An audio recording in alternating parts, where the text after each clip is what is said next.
Assalamualaikum warahmatullahi wabarakatuh. Perkenalkan, nama saya Yulistiawati, NIM 842022300031, kelas RA1, jurusan Pendidikan Matematika, mata kuliah Kewirausahaan dalam bidang matematika. Dosen pengampu Bu Sastika Astridewi, MPD Universitas Primagraha. Akan menjelaskan materi tentang rencana usaha atau business plan. Pengertian perencanaan usaha atau business plan. Business plan merupakan suatu dokumen yang menyatakan keyakinan atau kemampuan sebuah bisnis untuk menjual barang atau jasa menghasilkan keuntungan yang memuaskan dan menarik bagi penyandang saran. Pengertian lain dari business plan adalah sebuah selling dokumen yang mengungkapkan daya tarik dan harapan sebuah bisnis kepada penyandang dana potensial. Menurut Bigraf 1994, 441 dalam Bukhari Alma 2006, 198 mendefinisikan business plan sebagai dokumen yang disediakan oleh entrepreneur yang memuat rincian tentang masa lalu, keadaan sekarang, dan kecenderungan masa depan dari sebuah perusahaan. Isinya mencakup analisis tentang manajerial, keadaan fisik bangunan, karyawan, produk, sumber permodalan, informasi tentang jalannya perusahaan selama ini, dan posisi pasar dari perusahaan. Business plan juga berisi tentang rincian profit, neraca pembayaran, proyeksi aliran kas untuk 2 tahun yang akan datang. Selain itu juga memuat pandangan dan ide dari untuk 2 tahun yang akan datang, pandangan dan ide dari anggota tim manajemen, serta menyangkut strategi dan tujuan perusahaan yang hendak dicapai.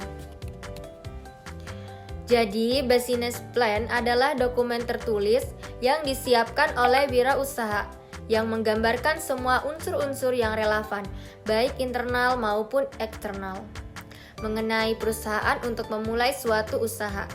Isi dari business plan sering merupakan perencanaan terpadu yang menyangkut pemasaran, permodalan, manufakturing, dan sumber daya manusia.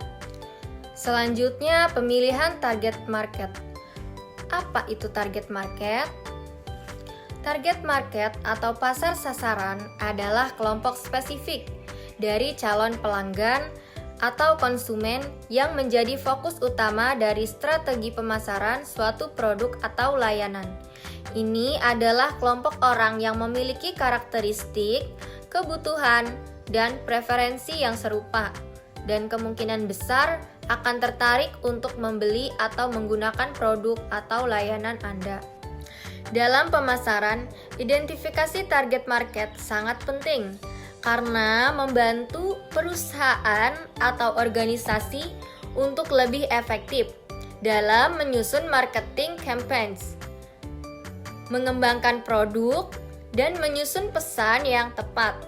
Dengan memahami siapa sasaran pasaran Anda, perusahaan Anda dapat mengarahkan sumber daya dan upaya pemasaran yang lebih efisien untuk mencapai audiens yang paling potensial dan relevan. Penentuan target pasar ini dapat melibatkan analisis data demografis, psikografis, geografis, dan perilaku konsumen untuk mengidentifikasi karakteristik, kunci, dan preferensi yang umum dari kelompok yang dituju.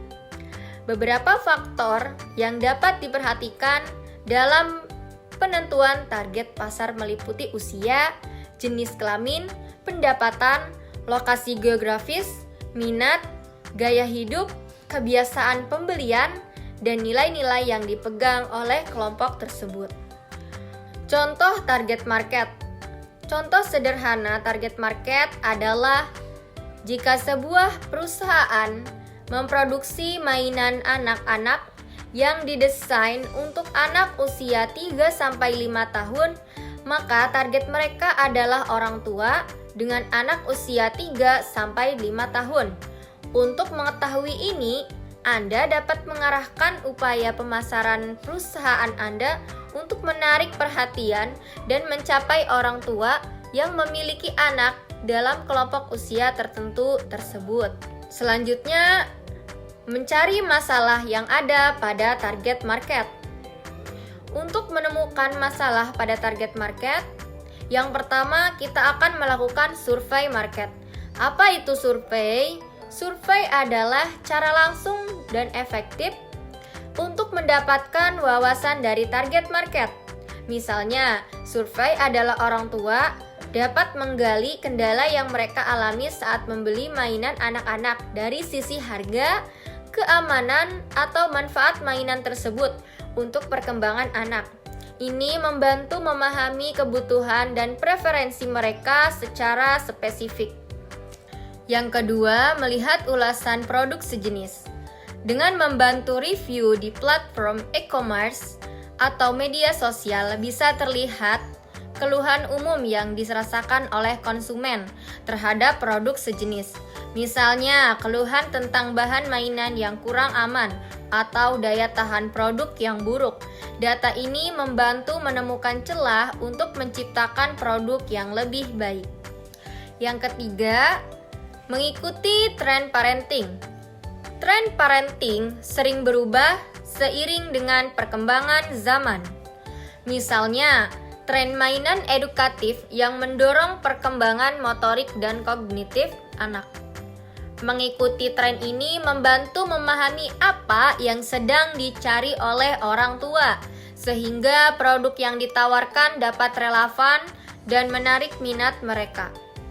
Yang keempat, ada menganalisis kompetitor. Apa itu menganalisis kompetitor? Menganalisis atau mengamati kompetitor adalah langkah-langkah penting untuk mengetahui kelemahan dan kekurangan dalam produk mereka. Misalnya, jika produk kompetitor terkesan monoton, kurang bervariasi, atau tidak memiliki fitur interaktif, ini bisa dijadikan peluang. Dengan menawarkan produk yang lebih inovatif, bervariasi, dan interaktif, produk dapat menarik perhatian target market yang mencari sesuatu yang baru dan lebih menarik bagi anak-anak. Pendekatan ini juga membuka ruang untuk diferensiasi produk agar lebih menonjol dibandingkan dengan kompetitor. Selanjutnya ada membuat karya yang kreatif dan inovatif sebagai solusinya. Yang pertama ada identifikasi masalah utama. Apa itu identifikasi masalah utama? Identifikasi masalah utama yaitu pahami apa saja masalah utama yang dialami target market. Untuk mainan anak, misalnya orang tua mungkin khawatir tentang keamanan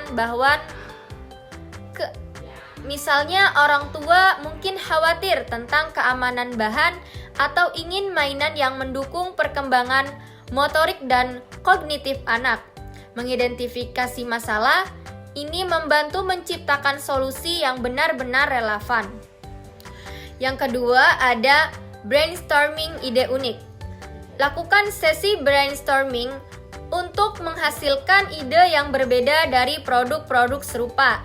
Contohnya, mainan edukatif yang bisa di-customize sesuai dengan minat anak, atau mainan yang mengajarkan keterampilan tertentu seperti mengenali bentuk atau warna. Pendekatan ini menghasilkan produk yang lebih menarik bagi konsumen. Yang ketiga, gunakan teknologi terbaru. Tambahkan elemen teknologi yang membuat mainan lebih interaktif, misalnya sensor sentuh atau suara yang merespons aktivitas anak. Teknologi ini bisa meningkatkan daya tarik mainan sekaligus memberikan pengalaman bermain yang lebih bervariasi, menjadikannya lebih inovatif dibandingkan mainan konvensional. Yang keempat ada material ramah lingkungan.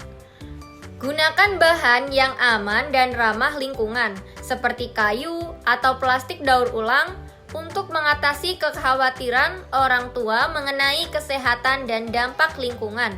Ini juga menjadi nilai tambah yang dapat menarik konsumen yang peduli pada keberlanjutan. Yang kelima, uji coba dan feedback. Sebelum diluncurkan, lakukan uji coba dengan target market untuk mendapatkan feedback nyata. Misalnya, undang beberapa keluarga untuk mencoba mainan tersebut dan mintalah pendapat mereka mengenai fitur, kenyamanan, atau kekurangan. Feedback ini sangat penting untuk menyempurnakan produk agar benar-benar sesuai dengan kebutuhan konsumen. Selanjutnya, kesimpulan. Kesimpulannya yaitu target market adalah kelompok pelanggan khusus yang dipilih karena memiliki kebutuhan dan minat yang sesuai dengan produk atau layanan yang ditawarkan.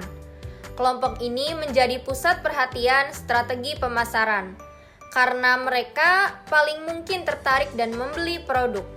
Business Plan adalah dokumen yang merinci rencana bisnis untuk memenuhi kebutuhan target market ini, mencakup informasi tentang kondisi perusahaan saat ini, sumber daya, produk, dan strategi ke depan. Business Plan ini juga berfungsi untuk menunjukkan kepada calon investor potensi keuntungan dan arah jangka panjang bisnis, sehingga menarik minat mereka untuk mendukung bisnis tersebut.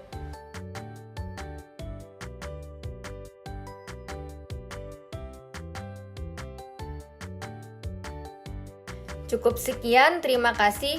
Kurang lebihnya saya mohon maaf. Wassalamualaikum warahmatullahi wabarakatuh.